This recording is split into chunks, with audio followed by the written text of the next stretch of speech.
نحمده ونصلي على رسوله الكريم اما بعد فاعوذ بالله من الشيطان الرجيم بسم الله الرحمن الرحيم رب اشرح لي صدري ويسر لي امري واحلل عقدة من لساني يفقهوا قولي رطبا جنيا. تر و تازہ کھجوریں. آپ صلی اللہ علیہ وسلم کے پاس پرانی کھجوریں آئیں. انہوں نے ان کو کھول کر دیکھا اور ان میں سے سسریاں نکالتے رہے, کیونکہ اس میں وہ لگ جاتی ہے نا چھوٹی سی وہ کیڑا سا, تو آپ نے اس کو نکال دیا. اب یہ نہیں ملتا کہ اس کے بعد کھایا یا نہیں کھایا, لیکن یہ کہ اس کو نکال رہے تھے, یعنی دھو کے پھر کھائے بھی جا سکتی ہے. پھر اسی طرح آپ صلی اللہ علیہ وسلم سے اجوا کھجور کے بارے میں بہت سی چیز ملتی ہے, اور بعض اوقات بعض حالات میں کھجور سے منع بھی کیا گیا ہے, اور خاص طور پر کچی کھجور کھانے سے. حضرت ام المنذر کہتی ہیں کہ حضور صلی اللہ علیہ وسلم ہمارے گھر تشریف لائے, ان کے ہمراہ حضرت علی رضی اللہ تعالیٰ عنہ تھے.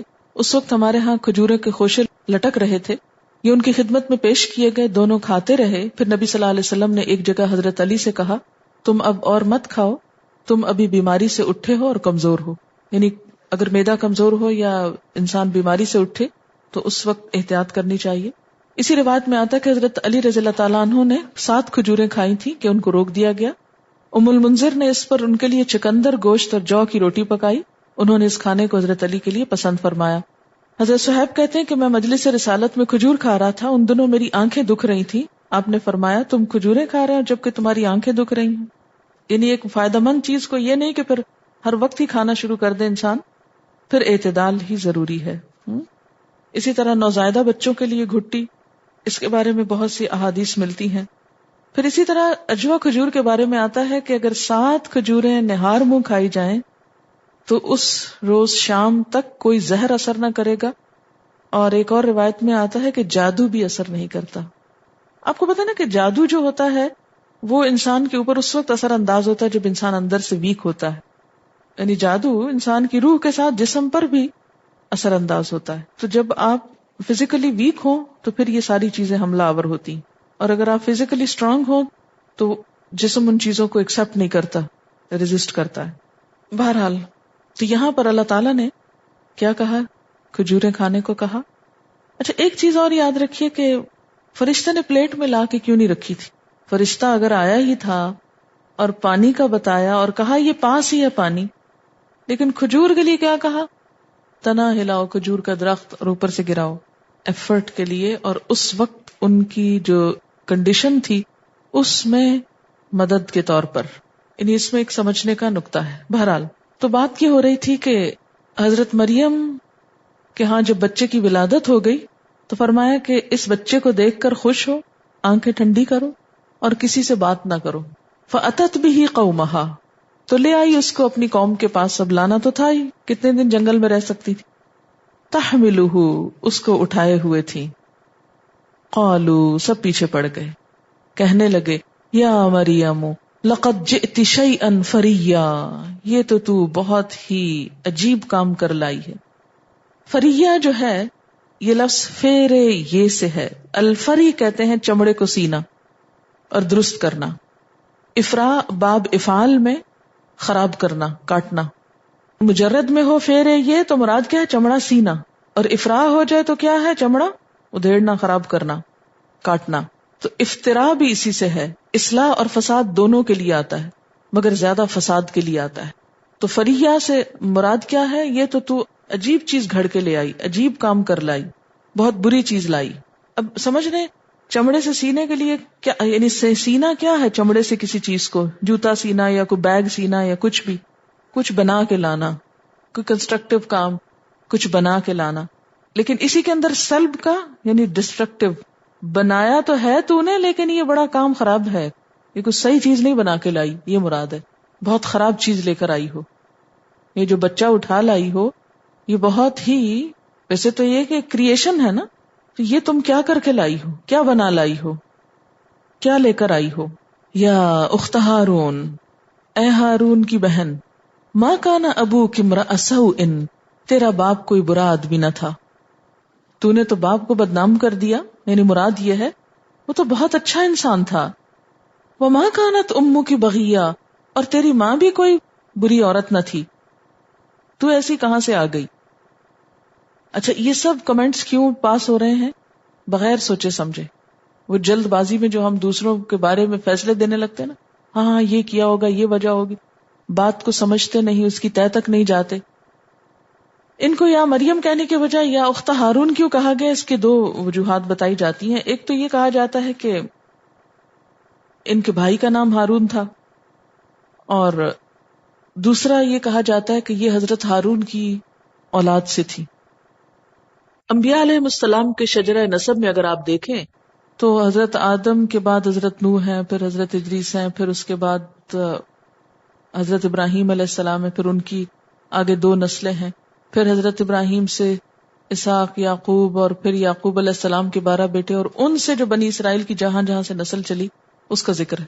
اس میں آپ دیکھیں گے کہ حضرت عیسیٰ علیہ السلام کا جہاں ذکر ہے ان کی والدہ کی طرف سے، تو وہ حضرت ہارون سے جا ملتا ہے. تو عربوں میں ایک رواج یہ ہے، یا عربی زبان میں ایک انداز یہ ہے کہ جو جس قوم کے اندر سے ہو وہ اس کا بھائی یا بہن شمار ہوتی. یعنی یہاں لفظی معنی نہیں ہے بلکہ محاورتاً ہے. نجران کے عیسائیوں نے حضرت مغیرہ کے سامنے یہ اعتراض پیش کیا تھا کہ قرآن میں حضرت مریم کو ہارون کی بہن کہا گیا ہے، حالانکہ ہارون ان سے سینکڑوں برس پہلے گزر چکے. تو وہ ان کے اعتراض کا جواب نہ دے سکے. انہوں نے آ کر نبی صلی اللہ علیہ وسلم کے سامنے یہ بات سنائی. اس پر آپ نے فرمایا تم نے یہ جواب کیوں نہ دیا کہ بنی اسرائیل اپنے نام انبیاء اور صلحاء کے نام پر رکھتے تھے. یعنی حضور کے اس ارشاد سے کیا بات پتہ چلتی ہے کہ لاجواب ہونے کے بجائے یہ جواب دے کر اعتراض دور کر دیتے. فاشارت الی، اب کیا ہوا؟ اس نے بچے کی طرف اشارہ کر دیا. کس نے؟ مریم علیہ السلام نے. قالو، وہ کہنے لگے کیف نکلم، ہم کیسے بات کریں، من کان فی المہد صبیا، جو اس پنگھوڑے میں ایک بچے کی طرح لیٹا ہوا ہے، ایک بچہ ہے پنگھوڑے میں لیٹا ہوا ہے، ہم اس سے کیا بات کریں؟ بچہ بول اٹھا قال انی عبد اللہ، میں اللہ کا بندہ ہوں، آتانی الکتاب، اس نے مجھ کو کتاب دی ہے، وجعلنی نبیا، اور مجھ کو نبی بنایا ہے. آتانی الکتاب وجعلنی نبیا، اس سے کیا پتہ چلتا ہے کہ ہونا تو یہ سب آئندہ تھا، نبوت اور کتاب، لیکن دے دی مجھ کو، یعنی فیصلہ ہو چکا. وجعلنی مبارکن، اور بنایا مجھ کو بابرکت. کیا مطلب؟ برکت ہوتا ہے کسی بھی چیز کی زیادتی ہونا، کسی چیز کی کثرت. تو مجھ کو بابرکت بنایا، یعنی ہر چیز میں مجھے بھلائی ہی بھلائی دی، ہر اچھی چیز میں مجھے زیادتی دی، یہ مراد ہے. اینما کنتو، جہاں کہیں میں ہوں، دنیا پر ہوں یا آسمان دنیا پر ہوں یا پھر دوبارہ واپس آؤں، میں ہر جگہ مبارک ہوں. جہاں بھی میں ہوں گا وہاں برکتیں ہوں گی. وَأَوْصَانِي بِالصَّلَاةِ، اور مجھے تاکید کی نماز کی، وَالزَّكَاةِ، اور زکوٰۃ کی، مَا دُمْتُ حَيًّا، جب تک میں زندہ رہوں. وَبَرًّا بِوَالِدَتِي، اور نیک سلوک کرنے والا اپنی والدہ کے ساتھ، اپنی ماں کے ساتھ. یہ ماں کا ذکر کیوں کیا، باپ کا کیوں نہیں کیا؟ والدیہ نہیں کہا بلکہ والدتی کہا، کیونکہ باپ تھے ہی نہیں. وَلَمْ يَجْعَلْنِي جَبَّارًا شَقِيًّا، اور نہیں بنایا مجھ کو متکبر، بدبخت، یعنی والدین کی نافرمانی کر کے. وَالسَّلَامُ عَلَيَّ يَوْمَ وُلِدتُّ، اور سلام مجھ پر جس دن میں پیدا ہوا، یعنی اس دن مجھے سلام بھیجا گیا. وَيَوْمَ أَمُوتُ، اور جس دن میں مروں گا. اس کا کیا معنی ہے کہ عیسیٰ علیہ السلام کو بھی موت آئے گی. وَيَوْمَ أُبْعَثُ حَيًّا، اور جس دن میں دوبارہ زندہ کر کے اٹھایا جاؤں گا. کب؟ قیامت کے دن. یہاں سے ایک اور بات پتہ چلتی، اور وہ یہ ہے کہ انبیاء علیہ السلام کو بھی موت آتی ہے، اور موت کا آنا کسی نبی کے لیے کوئی بری چیز نہیں ہے. ورنہ تو وہ نہ کہتے اُبْعَثُ حَيًّا اگر وہ زندہ ہی رہتے. ذَلِكَ عِیسیٰ ابْنُ مریم، یہ ہے عیسیٰ ابن مریم. قول الحق، سچی بات، الذی فیہ یمترون، جس میں لوگ شک کر رہے ہیں. یہ ہے عیسیٰ علیہ السلام کا اصل سٹیٹس، اصل کہانی، اصل قصہ کہ کیسے پیدا ہوئے، کس طرح انہوں نے اپنا دفاع کیا، کیا کچھ ان کو ملا، کیا ان کی ذمہ داریاں تھیں، اور آئندہ ان کے ساتھ کیا ہونے والا ہے. ما کان للہ ان یتخذ من ولد، اللہ کے لیے یہ بات جائز ہی نہیں، زیبا ہی نہیں کہ وہ کسی کو بیٹا بنا لے. سبحانہ، پاک ہے وہ. اذا قضى امرا، جب کسی کام کا فیصلہ کرتا ہے، فانما یقول له کن فیکون، تو وہ اس کو کیا کہتا ہے، ہو جا، اور وہ ہو جاتا ہے. تو گویا جو لوگ حضرت عیسیٰ علیہ السلام کی اس معجزانہ ولادت کا انکار کرتے ہیں اور حضرت مریم علیہ السلام کو الزام دیتے ہیں یا پھر انہیں اللہ کا بیٹا گردانتے ہیں اس وجہ سے کہ وہ ایک غیر معمولی طریقے سے پیدا ہوئے، وہ سب دراصل اللہ کی قدرت کا انکار کرتے ہیں. وَإِنَّ اللَّهَ رَبِّي وَرَبُّكُمْ، اور بے شک اللہ ہی میرا رب بھی ہے اور تمہارا رب بھی. فَاعْبُدُوهُ، پس اسی کی عبادت کرو. هَذَا صِرَاطٌ مُسْتَقِيمٌ، یہ ہے سیدھا راستہ، یہ ہے اصل بات. یہ جملہ کیوں بولا گیا کہ عیسیٰ علیہ السلام رب نہیں ہے، رب اللہ ہی ہے، میرا بھی وہی ہے، تمہارا بھی وہی ہے، لہذا اس کی عبادت کرو، کسی اور کی نہیں، اور یہی سیدھا رستہ ہے. اور ولضالین وہ کیوں ہوئے؟ کیونکہ انہوں نے عیسیٰ علیہ السلام کو اللہ کا بیٹا بنا لیا. فاختلف الاحزاب من بینہم، تو اختلاف کیا کچھ گروہوں نے آپس میں. یہ اختلاف کیا تھا؟ احزاب سے مراد کیا ہے؟ اہل کتاب کے فرقے، عیسائیوں کے مختلف فرقے، ان سب نے عیسیٰ علیہ السلام کے سٹیٹس کے بارے میں شک کیا. مثلا یہود کا کہنا کیا تھا کہ نعوذ باللہ عیسیٰ علیہ السلام ولد الزنا ہے، جادوگر بھی ان کو کہا. نصارہ کے مختلف عقائد ہیں، آپ کو پتا ہے نا کہ کرسچنز میں بھی سب عیسیٰ علیہ السلام کی ایک حیثیت نہیں مانتے. یہود نے کہا ولد الزنا ہے، جادوگر ہے. عیسائیوں کے مختلف فرقوں کے ہاں مختلف حیثیت ہے. پروٹسٹنٹ کہتے ہیں ابن اللہ ہے، کیتھولک کہتے ہیں ثالث و ثلاثہ ہے، ٹرینٹی، تین میں سے ایک ہے. آرتھوڈکس کیا کہتے ہیں کہ ان اللہ هو المسیح، اللہ تعالی دراصل مسیح ہے، انہی کی شکل میں اتر آئے، یعنی عیسیٰ علیہ السلام ہی کو خدا مانتے ہیں. فویل للذین کفروا من مشہد یوم عظیم، تو ہلاکت ہے ان لوگوں کے لیے جنہوں نے کفر کیا اس بڑے دن کے دیکھنے سے، یعنی قیامت کے دن ان کی سخت شامت آئے گی. اسمع بہم و ابصر، خوب سنتے ہوں گے، دیکھتے ہوں گے، یعنی دنیا میں تو حق سننے اور سمجھنے کے لیے ان کی نگاہیں اور کان کام نہیں کرتے تھے، دیکھنا ہی نہیں چاہتے تھے، لیکن قیامت کے دن خوب سنیں گے حق کو اور خوب دیکھیں گے حق کو، حقیقت کھل جائے گی، ان کا سارا اختلاف دور ہو جائے گا. یوم یأتوننا، جس دن یہ آئیں گے ہمارے پاس، لیکن الظالمون اليوم فی ضلال مبین، لیکن ظالم لوگ آج کے دن کھلی گمراہی میں مبتلا ہیں. بہت سے حقائق ایسے ہیں جو ہیں حقیقت لیکن ہم ان کو سننا نہیں چاہتے، ہم ان کو قبول نہیں کرنا چاہتے. یہاں بتایا یہ گیا کہ قیامت کے دن ہر انسان جو آج نظریں چراتا ہے حقیقت سے، وہ حقیقت سامنے آ جائے گی، پھر اس کا انکار نہ کر سکے گا، پھر اس سے روگردانی نہ ہو سکے گی. وَأَنذِرْهُمْ يَوْمَ الْحَسْرَةِ، وَأَنذِرْهُمْ يَوْمَ الْحَسْرَةِ، اور ڈراؤ ان کو حسرت کے دن سے. حسرت کا دن کون سا ہے؟ قیامت کا دن. کیوں کہا گیا اس کو حسرت کا دن؟ اس لیے کہ سب لوگ حسرت کر رہے ہوں گے اس دن، سب میں حسرت ہوگی، ہر ایک پریشان ہوگا. جن لوگوں کے نیک اعمال نہیں ہوں گے وہ کیا حسرت کریں گے؟ کاش ہم کوئی نیکی کر لیتے. یعنی برے لوگ کیا چاہیں گے؟ کاش ہم کوئی اچھا کام کر کے لاتے.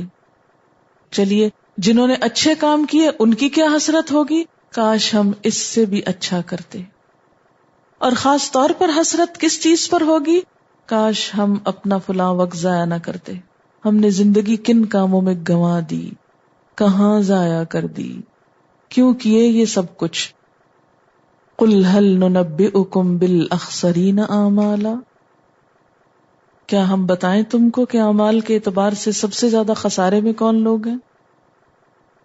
الذین ضل سعیہم فی الحیاۃ الدنیا وہم یحسبون انہم یحسنون صنعا، جن کی ساری کوششیں صرف دنیا کے لیے رہ گئیں اور وہ سمجھتے یہ رہے کہ بہت اچھا کر رہے ہیں۔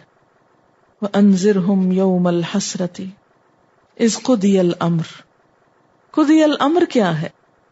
یہ حسرت خاص طور پر اس وقت ہوگی جب فیصلہ ہو جائے گا، یعنی حساب کتاب کر کے صحیفے لپیٹ دیے جائیں گے، ہر کوئی اپنے ٹھکانے پہ پہنچ جائے گا، موت کو ایک جانور کی شکل میں ذبح کر دیا جائے گا، سب اپنی اپنی جگہ پہ پہنچ گئے۔ جو جہنم میں پہنچے ان کی حسرت تو ہوگی، لیکن کچھ جنت میں جانے والوں کی بھی حسرت ہوگی، کاش تھوڑا اور محنت کرتے، اس سے اوپر جاتے، اس سے زیادہ اچھی چیز ہم کو ملتی۔ یہ بالکل ایسے ہی نا جیسے دنیا میں ہم بعض اوقات بے صبری میں کوئی غلط چیز خرید لیتے ہیں، پھر کہتے ہیں ہائے تھوڑا صبر کر لیتے تو اب یہ اچھی چیز ہم کو ملتی، 4 پیسے اور ڈالتے زیادہ بہتر چیز لے لیتے۔ بعض اوقات آپ سستے کے مارے کچھ چیز خرید لیتے ہیں نا ایسی جس کا رنگ خراب ہو جاتا ہے، جو پھٹ جاتی ہے، بیکار ہو جاتی اور بالکل اپنے حال سے جاتی، تو آپ کیا سوچتے ہیں اس سے اچھا تھا کہ تھوڑے پیسے اور ڈال کے زیادہ اچھی چیز لے لیتے۔ تھوڑی سی تو بات تھی، لیکن آج ہم تھوڑے سے وقت کی قدر نہیں جانتے، چھوٹے چھوٹے گناہوں کو کیا کہہ کے کرتے چلے جاتے، چھوٹا سا تو ہے، اس سے کیا ہو جائے گا، اس سے کون سی قیامت آ جائے گی، کیا آفت ڈھہ جائے گی، چھوٹی سی تو چیز ہے۔ اور کسی نیکی کو کرتے وقت کیا سوچتے، لو اس سے کیا بنے گا، کوئی وقت آئے گا انشاءاللہ بڑا سا کوئی کام کریں گے، ابھی وقت نہیں آیا ہمارا نیکی کا۔ اچھا بعض اوقات ہم ایک نیکی کا ارادہ کرتے ہیں نا، پھر سستی کر جاتے ہیں، اچھا کر لیں گے بعد میں کر لیں، اب وہ کب ہوتا ہے، ہوتا ہی نہیں، مر جاتا ہے انسان۔ وہاں جا کے انسان کو راز کھلے گا، کاش میں وہ کر لیتا تو آج کتنے فائدے میں ہوتا۔ کہتے ہیں کہ قیامت کے دن انسان چھوٹی سے چھوٹی نیکی کے لیے بھی ترسے گا۔ ایک شخص کا فیصلہ ہوگا کہ جس کو صرف ایک نیکی چاہیے ہوگی جنت میں جانے کے لیے، صرف ایک، وہ اپنے ماں باپ کے پاس جائے گا اور اس سے کہے گا ایک نیکی دے دیں کہ میری آج جان چھوٹے، میں جنت میں جا سکوں۔ ماں باپ انکار کر دیں گے۔ اب دیکھیں نا دنیا میں کیا ہوتا ہے، کوئی کام کاروبار کرنا ہوتا ہے، تھوڑے پیسے جمع کر لیے، تھوڑے ماں باپ سے کہا چلیے آپ تھوڑی مدد کیجیے، ایک دفعہ کام چل جائے تو پھر آپ کو لوٹا دیں گے، تو ماں باپ خوشی سے کر دیتے ہیں اکثر۔ لیکن وہاں ماں باپ نظریں پھیر لیں گے، یوم یفر المرء من اخیہ وامہ وابیہ وصاحبتہ وبنیہ لکل امرئ منہم یومئذ شأن یغنیہ، جس دن انسان بھاگے گا اپنے بھائی سے، اپنی ماں سے، اپنے باپ سے، اپنی بیوی سے، اپنے بیٹے سے۔ کیوں بھاگے گا؟ یہ مجھ سے کچھ مانگ نہ لے۔ دنیا میں بھی جب انسان ضرورت مند ہو جاتا ہے نا، مشکل میں پڑتا ہے، سب بھاگنے لگتے ہیں، تو وہاں بھی بھاگیں گے۔ پھر اولاد کے پاس جائے گا، اس سے کہے گا ایک نیکی دے دو بچوں، ایک بھی نہ دے گا۔ بہن بھائیوں کے پاس جائے گا، ایک نیکی دے دو، دیکھو میری زندگی موت کا سوال ہے، ایک مل جائے کہ میں جنت میں چلا جاؤں، کوئی نہ دے گا۔ کہتے ہیں کہ بالآخر وہ ایک ایسے شخص کے پاس آئے گا جس کو اس نے کبھی وضو کرنے میں مدد دی ہوگی، وضو کا پانی بھر کے دیا ہوگا یا وضو کروایا ہو، کچھ ایسی بات آتی، تو وہ پھر اس کو ایک دے دے گا کہ تم نے دنیا میں میرے ساتھ احسان کیا تھا، اگر تمہارا کچھ کام چل جائے تو اس سے اس کی نجات ہو جائے گی۔ لیکن آج ہم یہ سوچ کے لو اس سے کیا، خود ہی کر لے گا۔ کسی سے کوئی چیز گر جائے نا تو ہم ٹس سے مس نہیں ہوتے، ہم کہتے لو خود ہی اٹھا لے گا، ہمیں کیا۔ کوئی کوڑا رستے میں دیکھے ہم نہیں اٹھاتے، کہتے کوئی آئے گا جمع دار جھاڑو دے دے گا نا، ہو جائے گا کام۔ لیکن ایک مومن کی نگاہ ہر وقت نیکی کے موقع ڈھونڈتی، یہاں سے بھی کر لو، یہ بھی کر لو، وہ بھی کر لو۔ وہ یہ نہیں سوچتا، انتظار میں نہیں رہتا اچھا کوئی ہوگا تو کر لے گا، وقت آئے گا تو ہو جائے گا۔ نہیں، اگر اس وقت اللہ نے مجھے توفیق دی ہے یہ کرنے کی، ابھی کر لوں۔ نیک کام میں دیر نہیں۔ شیطان کا بہت بڑا حربہ اور چال ہے، ٹالتا رہتا ہے، اچھا اگلے سال سے، اگلی دفعہ سے، پھر کر لیں، ہو جائے گا نا، اتنی بھی کیا جلدی ہے آخر۔ اپنی دنیا کے بارے میں ہم کبھی نہیں سوچتے کہ ہو جائے گی۔ سورہ زمر میں آتا ہے ان تقول نفس یا حسرۃ علی ما فرطت فی جنب اللہ وان کنت لمن الساخرین، کہیں ایسا نہ ہو کہ کوئی انسان کہے اے حسرت مجھ پر، ہائے مجھ پہ حسرت، ہائے افسوس جو میں نے اللہ کی جناب میں کمی کی، اللہ کے حق میں، اور میں تو مذاق اڑانے والوں میں سے تھا، یعنی نیکیوں کا مذاق اڑاتا تھا۔ بعض اوقات آپ کسی سے کہتے ہیں نا کہ بسم اللہ پڑھ کے پیو یا دائیں ہاتھ سے پیو تو ہنسنے لگتے، قیامت کے دن یہ ایک نیکی جس کا کوئی مذاق اڑاتا ہے وہی حسرت کا سبب ہو جائے گی، کاش میں یہ مذاق نہ اڑاتا اور میں اس نیکی کو جانے نہ دیتا۔ پانی تو پینا ہی ہے، دائیں ہاتھ سے پیئے یا بائیں سے، پانی پینا ہی ہے نا، پانی تو اندر چلا ہی جائے گا، لیکن اگر سنت کے مطابق ہوگا تو اجر بھی ساتھ مل جائے گا۔ وَأَنذِرْهُمْ يَوْمَ الْحَسْرَةِ، ڈراؤ ان کو حسرت کے دن سے، اذ قضی الامر، جب فیصلہ چکا دیا جائے گا، وَهُمْ فِي غَفْلَةٍ، اور وہ غفلت میں مبتلا ہوں گے، وَهُمْ لَا يُؤْمِنُونَ، اور وہ ایمان نہ لائیں گے۔ وہاں ایمان لانے کا وقت بھی کہاں ہوگا۔ اِنَّا نَحْنُ نَرِثُ الْأَرْضَ، بے شک ہم ہی وارث ہوں گے زمین کے، تم تو سب کچھ چھوڑ جاؤ گے، وارث ہم ہوں گے، ومن علیہا، اور ان سب کے بھی وارث ہم ہوں گے جو اس زمین پر ہیں، وإلینا یرجعون، اور ہماری طرف وہ سب لوٹائے جائیں گے۔ یہ لکھتی ہے کہ جب حضرت زکریا نے شروع میں کہا کہ میں تیری رحمت سے نا امید نہیں، تو پھر حیرت کا اظہار کیوں کیا گیا؟ یہ دراصل انسانی جذبات کی وارفتگی ہے۔ یعنی آپ دیکھیں، ایک انسان کا یقین ہوتا ہے، ایمان ہوتا ہے، لیکن دوسرا انسان کی انسانی حالت بھی ہوتی ہے، وہ ان کی ایمانی حالت تھی، یہ ان کی انسانی حالت ہے۔ اور ایک اور چیز یقین کے لیے، بسا اوقات انسان حیرت کا اظہار کیوں کرتا ہے؟ یقین حاصل کرنے کے لیے۔ وَأَوْصَانِي بِالصَّلَاةِ وَالزَّكَاةِ مَا دُمْتُ حَيًّا، یہ لکھتی ہے کیا اس سے مراد مال کی زکوٰۃ ہے؟ کیونکہ زکوٰۃ کا حکم تو مدینہ میں ملا تھا۔ ایک غلط فہمی سب کی دور کرنا چاہتی ہوں کہ نماز اور زکوٰۃ ہر شریعت میں رہی ہے، صرف حضور ہی کو اس کا حکم نہیں ہوا، اور صرف مدینہ میں ہی نہیں ہوا، حتیٰ کہ مکہ میں بھی نماز تھی مگر اس شکل پر نہیں تھی جو اب ہمیں دی گئی، زکوٰۃ تھی لیکن اس طرح نہیں۔ اسی طرح حضرت اسماعیل علیہ السلام کے بارے میں بھی آتا ہے نا، کان یأمر اہلہ بالصلاۃ والزکاۃ، تو دو پیغمبروں کے بارے میں یہاں آیا، تو اس سے کیا پتہ چلتا ہے کہ یہ ہر شریعت میں تھا۔ کھجوروں کا درخت جو ذکر ہوا، پکی ہوئی کھجوریں، یہ تو گرمی میں پکتی ہیں، تو کرسمس کو ونٹر میں سیلیبریٹ کیوں کرتے ہیں؟ یہ تو ان سے پوچھیے جو سیلیبریٹ کرتے ہیں اور ان کو دیکھ کے ہم بھی کرنے لگ گئے ہیں۔ لوگ مدینہ سے مریم علیہ السلام کا پنجہ لاتے ہیں، اس کو پانی میں ڈال کر پیتے ہیں اور کہتے ہیں کہ اس سے ولادت آسان ہوتی ہے۔ اس کی کیا حکمت ہے یہ اللہ ہی جانتا ہے، میں نہیں جانتی کہ وہ مریم علیہ السلام کا پنجہ کس معنی میں ہے۔ ویسے اگر جڑی بوٹی کی اپنی کوئی خصوصیت ہے ایسی، کیونکہ بعض بوٹیوں میں خاص خصوصیت ہوتی ہے، تو وہ اور بات ہے۔ اس طرح کی باتیں عام طور پر ہمارے معاشرے میں بہت مشہور ہے، اور اللہ آپ کو جزا دے جنہوں نے سوال کیا۔ تو ایسی کوئی بھی چیز اگر کوئی اپنے تجربے سے آپ کو کہتا ہے کہ اس سے یہ فائدہ ہوتا ہے، تو آپ یہی سمجھیے کہ یہ ایک علاج ہے یا ایک بوٹی ہے۔ اس کا یہ مطلب نہیں کہ اس میں حضرت مریم کی کوئی طاقت حلول کر گئی ہے اور وہ آپ میں آ جاتی ہے اس کے واسطے سے، ایسی بات نہیں، اور نہ یہ کوئی دین کا حصہ ہے۔ وَاذْكُرْ فِي الْكِتَابِ إِبْرَاهِيمَ، اس کتاب میں ابراہیم علیہ السلام کا ذکر کیجئے، ان کی بات کیجئے۔ ابراہیم علیہ السلام کون تھے؟ اللہ کے دوست۔ اللہ اپنے دوست کا ذکر کر رہے ہیں اپنی کتاب میں۔ انہو، کیونکہ وہ کانا تھے صدیقاً بہت سچے انسان. صدیق اللہ نے ان کو دوست کیوں بنایا؟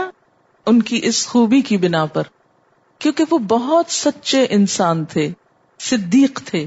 صدیق کا لفظ صدق سے مبالغے کا صیغہ ہے، بہت راست باز، جس کے قول اور فعل میں مطابقت ہو، کوئی کنٹراڈکشن نہ ہو، جو کہے وہی کرے. صدیقیت جو ہے یہ مقام نبوت کے بعد سب سے اعلیٰ درجہ ہے. ہر نبی اور رسول اپنے وقت کا سب سے بڑا صدیق ہوتا ہے، راست باز. لیکن عام لوگوں میں بھی صدیق ہو سکتے ہیں، مگر ہر صدیق نبی نہیں ہوتا. مثلا حضرت مریم کے بارے میں آتا ہے کہ وہ صدیقہ تھیں، لیکن بعض کے خیال میں وہ نبی نہیں تھی. حضرت ابراہیم علیہ السلام صدیق تھے، نبی بھی تھے. ہر صدیق نبی نہیں ہوتا، لیکن ہر نبی صدیق ہوتا ہے. اذ قال لأبیہ، جب اس نے کہا اپنے والد سے، اپنے باپ سے، کیا کہا؟ یا ابتی، اے ابا جان. لم تعبدو، آپ کیوں عبادت کرتے ہیں؟ ما لا یسمع، جو نہ سنتے ہیں، ولا یبصر، اور نہ دیکھتے ہیں. جو بت نہ دیکھتے ہیں نہ سنتے ہیں، آپ ان کو خدا مانتے ہیں. یہ کیا بات ہوئی؟ ولا یغنی عنک شیئا، نہ آپ کے کسی کام آتے. ظاہر ہے ایک پتھر کا بت جہاں رکھا ہے، اگر آپ کو کوئی کام ہے اس سے تو وہ تو ہل کے نہیں دیتا، کام کیا کرے گا؟ کہا کہ سمجھ میں آنے والی بات نہیں کہ آپ ان کو کیوں پوچھتے ہیں.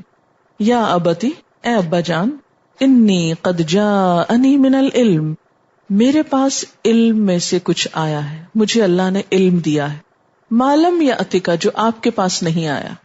لہٰذا اس علم کی وجہ سے کیا ہوا کہ مجھے اللہ کی معرفت ہو گئی ہے، اللہ کو پہچان گیا ہوں، اس کی مرضی پہچان گیا ہوں. اب آپ کیا کیجئے؟ فاتبعنی، آپ میری پیروی کیجئے. اہدک، میں آپ کی رہنمائی کروں گا.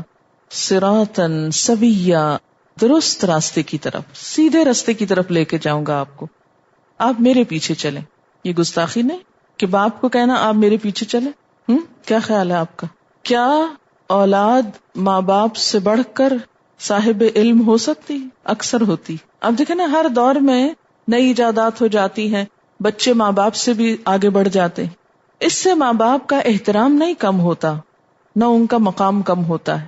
لیکن پیروی میں، اتباع میں عمر کی شرط نہیں، یا عمر کرائیٹیریا نہیں، ایج فیکٹر نہیں کہ کوئی ایج میں بڑا ہے تو اس کی پیروی کی جائے، یا مال میں زیادہ ہے تو اس کو فالو کیا جائے، یا دنیاوی رتبے اور سٹیٹس میں کوئی بڑا ہے تو اس کا پیچھا کیا جائے. نہیں، دین کے معاملے میں کس کو فالو کیا جائے گا؟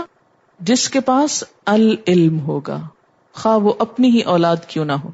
اس لیے کبھی بھی اس کو انا کا مسئلہ نہیں بنانا چاہیے کہ ہمارے بچے کچھ کہیں تو ہم کو نہیں ماننا. نہیں، اگر وہ صحیح بات کہیں تو ان کے بھی پیروی کی جا سکتی، کیونکہ اصل پیروی تو اللہ کی ہے نا، جس کا حکم بتایا جا رہا ہے. تو یہاں سے ایک اور بات بھی پتہ چلتی ہے، اور وہ یہ کہ کسی کی بھی پیروی کرنے سے پہلے یہ دیکھ لینا چاہیے کہ اس کے علم کا سورس کیا ہے. کیا محض علم ہے یا العلم ہے؟ علم سے مراد کوئی بھی علم ہو سکتا ہے، نکرہ ہے نا. لیکن العلم کیا ہے؟ معرفہ، خاص علم، پراپر ناؤن ہے نا العلم، خاص علم. خاص علم سے مراد یہاں کیا ہے؟ العلم جب قرآن میں آتا ہے مراد وحی الہی کے ذریعے حاصل ہونے والا علم ہے. بیٹے پر وحی آئی، باپ پر نہیں آئی. بیٹے کو جو کچھ ملا باپ کو نہیں ملا. یہ اللہ کی دین ہے، اللہ کی تقسیم ہے، جس کو جو چاہے دے. اور یہ ہم سب کے لیے ایک امتحان بھی ہوتا ہے. لوگوں کو عموماً ہدایت کی راہ میں جو چیز رکاوٹ بن جاتی ہے وہ یہ کہ بعض اوقات جس شخص کے پاس وہ علم ہوتا ہے اس کا سٹیٹس ہم سے کم ہے، وہ مال میں کم ہے یا عمر میں کم ہے یا کسی اور چیز میں، تو انسان کہتا ہے لو میں فلاں کی بات مان لوں. یہ ایک انا کا مسئلہ بن جاتا ہے. جو شخص اللہ کے راستے پہ چلنا چاہتا ہے وہ کسی چیز کو انا کا مسئلہ نہیں بناتا. وہ ہمیشہ یہ سوچتا ہے اور پوچھتا ہے قرآن میں ہے، نبی صلی اللہ علیہ وسلم نے فرمایا، اچھا بتاؤ کیا بات ہے جو ہم کو کرنی چاہیے. ایسی عاجزی رکھنے والے لوگ ہمیشہ ہدایت پاتے ہیں. وآخر دعوانا ان الحمد للہ رب العالمین. سبحانک اللہم وبحمدک نشہد ان لا الہ الا انت نستغفرک ونتوب الیک. السلام علیکم ورحمۃ اللہ وبرکاتہ.